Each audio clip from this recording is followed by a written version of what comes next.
No, it was a lot of fun. I think we had some good questions being asked by Daniel, the moderator.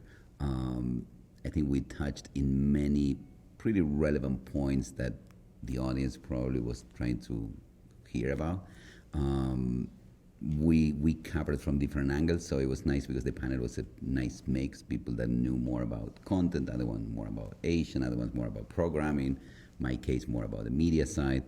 So I think it was rich, and we went deep into some subjects that sometimes when you go to these conferences they are like a little bit sloppy.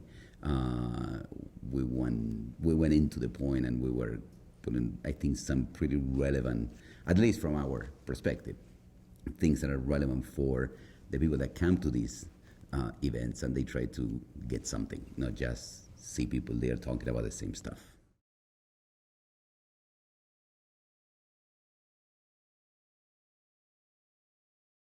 Well, we were talking about, how today the diversity of caste in programming is happening, if it's actually happening. Someone was mentioning some statistics about, how that works with the people that they see, but even with the people that they don't see, which are behind the cameras. We spoke a lot about what clients feel, what clients think, and how some clients are doing good marketing while there are other brands just doing marketing. And what are the things that are relevant for the clients, and how the role of each of the different players, media partners, agencies, content providers, digital providers, how all those things kind of interact. So I think we went into the details of how this feels from our side, what we hear from the clients, what clients are expecting. There were some interesting questions from the audience also.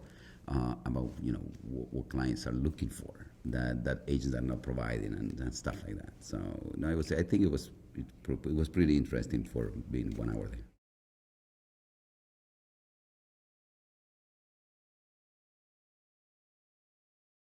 In some degree with some clients, I think one of the things that was pretty clear is that there are a lot of clients doing a great job in the multicultural space, as well as other ones that are not in the multicultural space.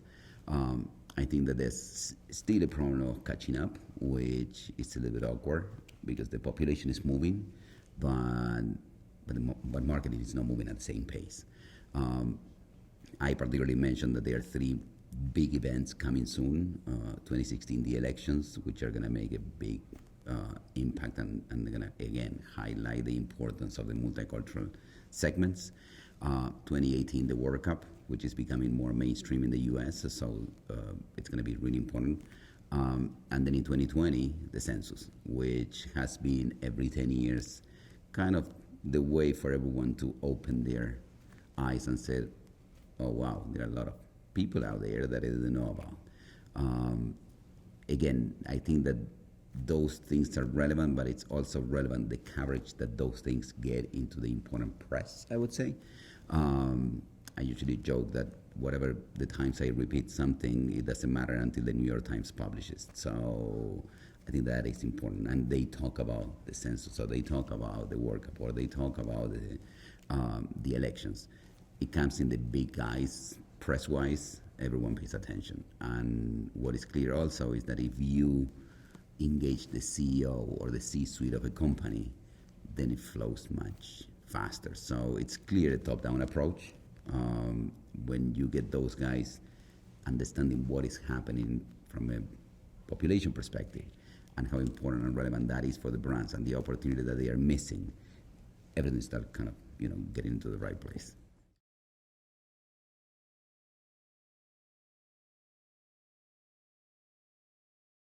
We particularly, it's a matter of revenue. So, so progress in GroupM is how much revenue I bring to the table.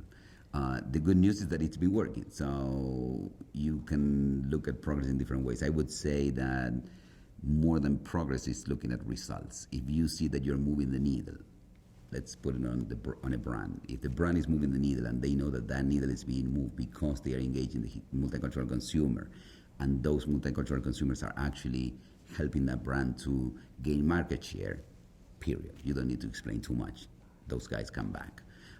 From more the GroupM perspective, it's mostly about how many clients you are engaging to the multicultural, how you are not only bringing money to talk to the multicultural consumer, how actually multicultural becomes part of the overall strategy and not just a sidebar. And I think that is where we're going.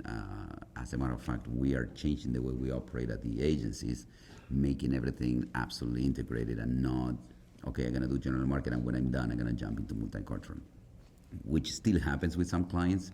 But when you have the agency as the voice to the client saying, we don't think that way, you shouldn't think that way, and there's a clear opportunity here, let's go for it, that is good results. So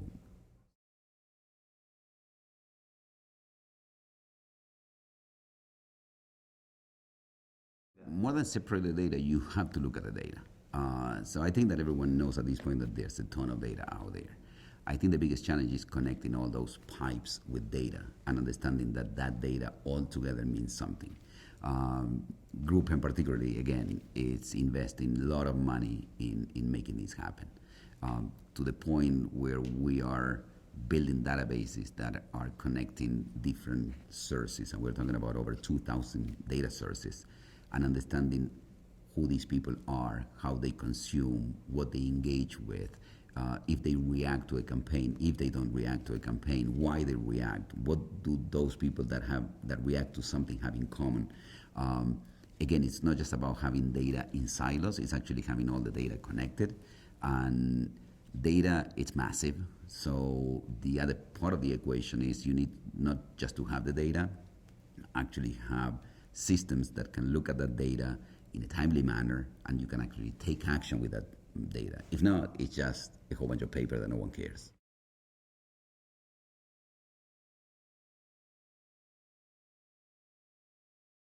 Yes, it helped. And I'm using the past tense because now we are shifting into taking all the labels out and looking at opportunity regardless of ethnicity, language. But to your point, yeah, we had the way to make a case. So we could go to a client and say, this is the opportunity, this is the money that you're leaving on the table. We still do it because there are a lot of clients that are still trying to understand why they need to do it.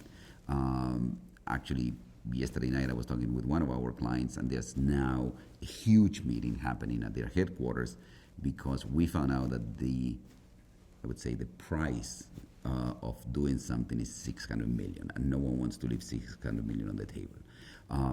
Now, what we're doing now, where we're trying to move, and we're doing this already with some clients, it's more than me justifying the multicultural investment.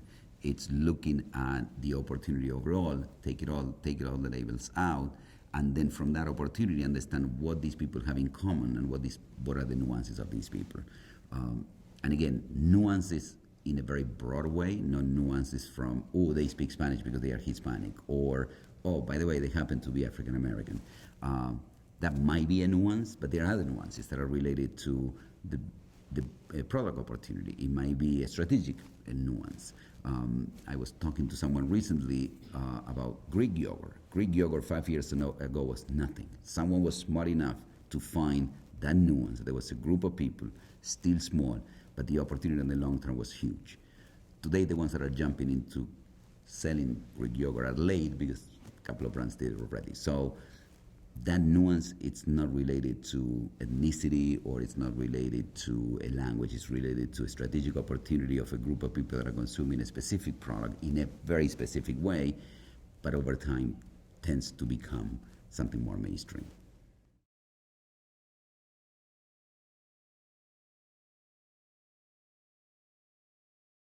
I've been talking about approaching the market from a different angle, and I presented the idea to 10 clients, and the 10 said yes. So, or the 10 are crazy, or it seems it makes sense. So, again, someone asked me to me, how many are you convincing? And I said, well, so far it's 10 out of 10, so it's good. If you think about it, it's the logical way to do it. I think that the multicultural business, we've been all the time trying to find a way to define what we do, and we got caught into our own problems. So at one point, it was like everyone that is Hispanic speaks Spanish, until the census said that 70% of Hispanics were bilingual, and everyone began scratching their head and said, "Oh, and now what?" And clients came back saying, "Well, now I'm reaching them with the general market, so what's the big deal?" Well, the problem is that not everyone was really just consuming Spanish language media. That was an easy way to put a label on what we were doing. And if you keep going over time, it's the same thing. A few years ago, someone had a bad idea of creating the word total market. I'm against the word because I think no one really understands what it means, and then it has too many definitions, and it ended kind of coming back to the multicultural groups, because total market for many people was, well, if I do this in the general market and there's something called total market, I'm reaching everybody, I'm done. No one spoke ever about how relevant it is. What is the cultural nuances of all this? We're not talking about language here. We're talking about cultural marketing. That's the difference. And cultural marketing applies to a group of people that probably are younger, but they have a culture in common. Everyone talks about millennials. Millennials is not just about the age that they are. It's all the things that come together with that age and how they feel. Funny enough, 40-something% of millennials are multicultural. No one said ever, or we say it, but no one really pushed it that hard, that if a brand is really trying to engage with millennials, well, they need to engage with multicultural people. So again, I think that when we start taking labels out and trying to justify less what we do, it works better. I've been kind of joking that we've been sitting at the kids' table for a long time. I'm tired to be at the kids' table. There's only one way to get out of the kids' table. It's destroying the kids' table. If there's a kids' table out there, they're going to send us back to the kids' table. It's time to grow up and say, hey, you know what, there's one conversation here. The conversation is called opportunity. Let's talk business. When you shift the conversation from, oh, by the way, there comes Gonzalo with a very thick accent, so he must be the multicultural guy, and Gonzalo starts the conversation saying, how is your business doing? And the answer is like, well, on the Hispanic space, it's like, I didn't ask you about the Hispanic business, I'm asking you about your business. You move the conversation to a different place, you change the audience, and now the guy sitting at the table is the CMO, not the brand manager.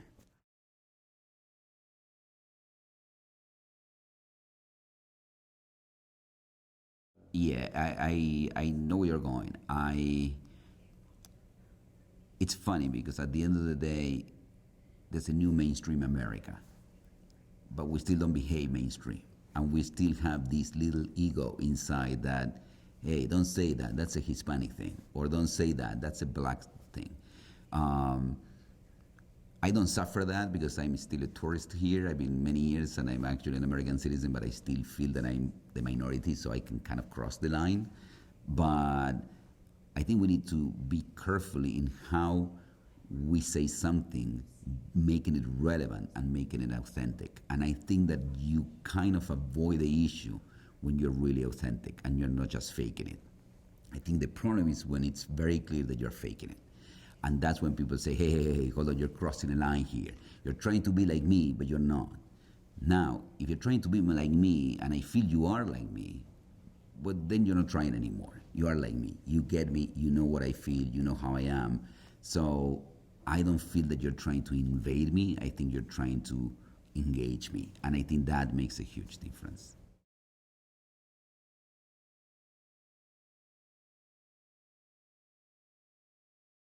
Well, again, I think that there's a very simple way of putting it. There's good marketing and bad marketing.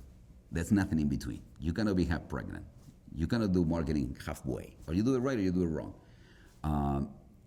In today's world, if you do marketing without taking into account the new reality of the US, you're doing bad marketing.